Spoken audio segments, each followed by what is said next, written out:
So Hannah, we spoke right before the game began, and you were so excited to get out there and play.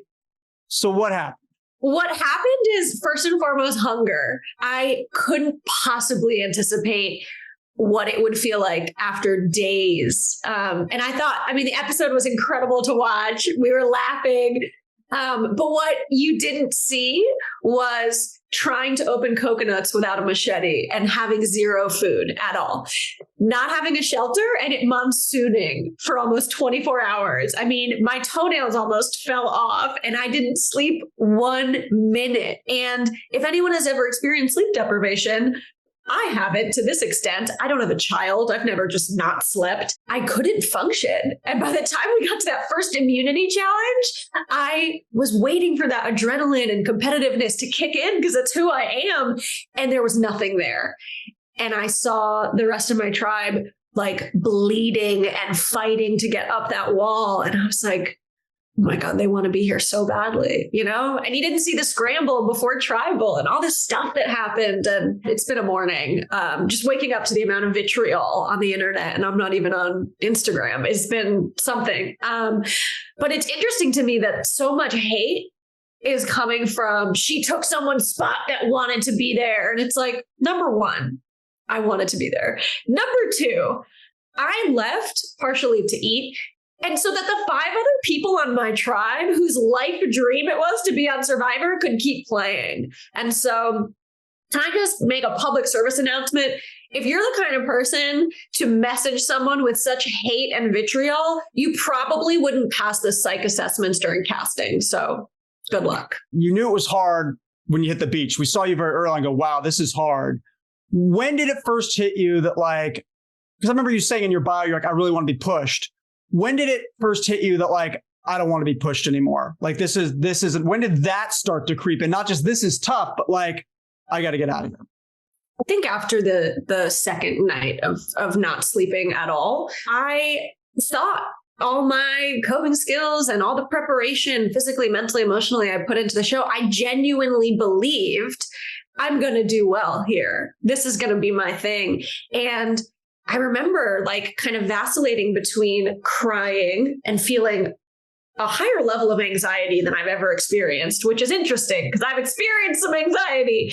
And then having fun, my connections with the tribe mates, Lulu forever. I love Lulu so much. And those connections are so real. There's a reason that Sean and I were sobbing at tribal because of the connection that was made. And you can see the connection with Brandon. And at a certain point, kind of juxtaposing again, the level of heart that the tribe mates had versus my own. And I had this thought that was this doesn't feel good. I know that Survivor's a cutthroat game, but I didn't like feeling like I had to sacrifice some of my integrity to go behind the backs of people and lie. Again, I know that's the game. I know that conceptually, but going out there and realizing, oh, these are real people and I love them. I don't want to backstab them. I don't want to take away this person's dream to further myself. And I didn't know that until I got out there. And so again, I did the best I could with what I had.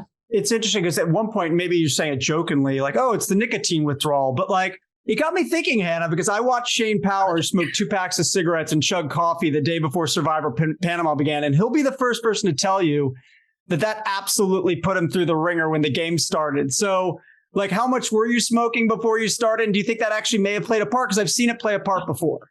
Yeah, so I wasn't smoking. I was vaping sometimes, but really I have these little nicotine pouches. I saw a tweet that someone sent me from Owen, who's one of my favorite Survivor players, that was Hannah searching for the yellow immunity idol. And it's Zyn. It's just nicotine pouches. So that's what I have done in an effort to just slowly wean off nicotine for years.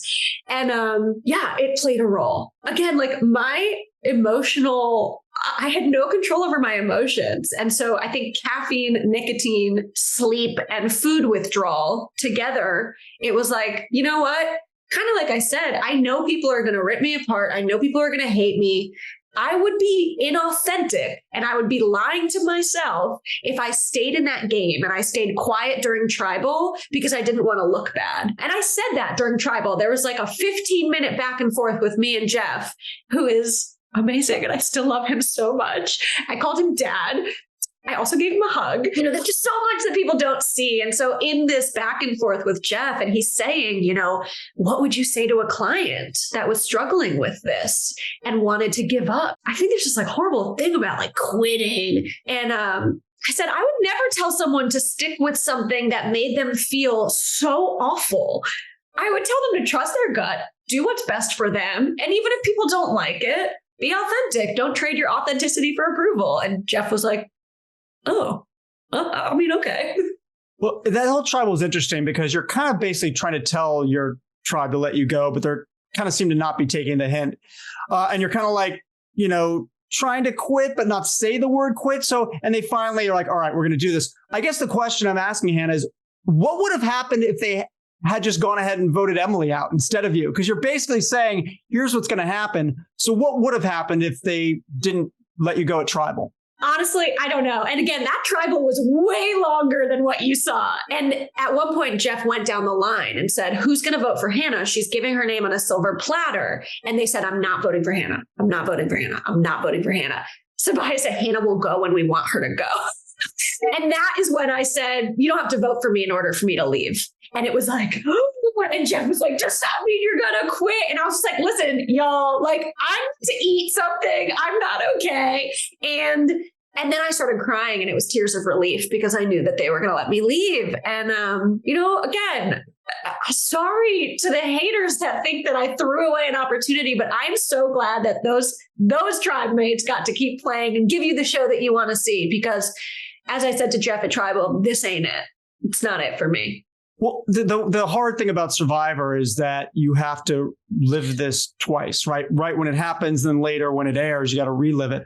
What's it been like for you the past 5 months, knowing this was coming? The past 5 months, you knew that this was going to be airing. What's that been like for you? So I think, I'm a really big advocate of like limiting social media use. And I think protecting myself, deactivating Instagram again when I came home, which was the source of speculation, on Reddit. Like we read the stuff you guys say about us. I think that was super helpful. Just finding ways to kind of like cocoon myself from all of the hypotheses about what might happen. The people closest to me know what happened with me.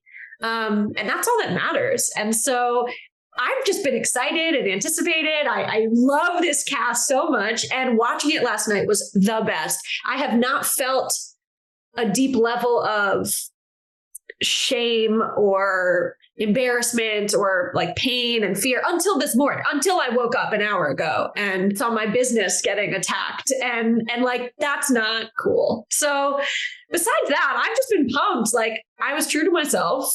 And that's all you can do. How do you deal with it, Hannah? You just said in the past hour you woke up, you're getting these terrible messages. How are you handling that? And obviously it's no fun. I talk about it, right? Like, and you saw on the show, I'm crying about having wet socks. I have actually reached out to, the whole cast, but also individual people. I've been on FaceTime with them this morning and it's just like, they get it. They know me, they see me and they get it. Just got a couple inspirational pep talks from some people on the cast, and then some past Survivor players were texting me this morning because they've been through it and they know. And so they've been texting me, sending me like the nice tweets because I'm not on anything and I can't see it. And so I talk about it, I cry, drink my coffee. I'm going to be honest about it. I'm not going to come on here and say like, I don't care what anyone thinks. Like quitting, technically it's not a quit because it was at Tribal. Let's just own that. Jeff calls it a quit. Yeah. Well, semantics. So I still love Jeff, even if it's not reciprocated. Quitting at Tribal was one of the scariest moments of my life because it went against every self-protective mechanism in me that said people aren't going to like this and you have to do what people like. I don't want to be here. And so I'm not going to fake it. And I'm going to choose being me over looking a certain way on TV. And I'm proud of that. Do you regret going out there? Do you regret doing it? Not at all. Not at all. It was the best experience. People think like, oh, you were there for 3 days. That's your whole Survivor experience. It's not. And the friends that I have made on this cast have become a second family. I hang out with a lot of them a lot. I'm so glad I did this. And I know that this feeling this morning will pass, right? Like go read the news. There's other stuff going on to focus on than whether or not I quit Survivor. It didn't make the episode, but Probst mentioned it on his podcast. I know Kendra was sent over to your tribe after the challenge. Was that tribal council to cast a vote? None of it made the air. What was that whole situation like? First and foremost, I want to publicly apologize for being so unfiltered in my judgments of people during pregame when we had our initial interviews. And I just went in. I mean, it was after days of not speaking. So I just went in. And let me just say, Kendra's a phenomenal human being. I was in the wrong. So we lose. I'm like, ooh, I can use this opportunity to leave. But then I'm going back and forth. Like I shared in a confessional, like, no, I want to be here. This is so fun. And I love these people. And so we're in the water and stuff. We finish. A boat comes and we're all like, who is that? Who is that? And it's Kendra.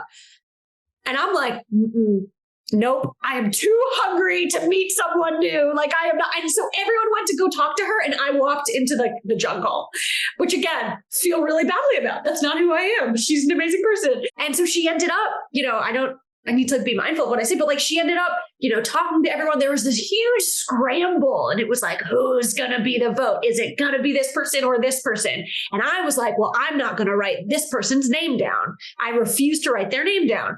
And again, day 3, and I'm like, I can't play the game.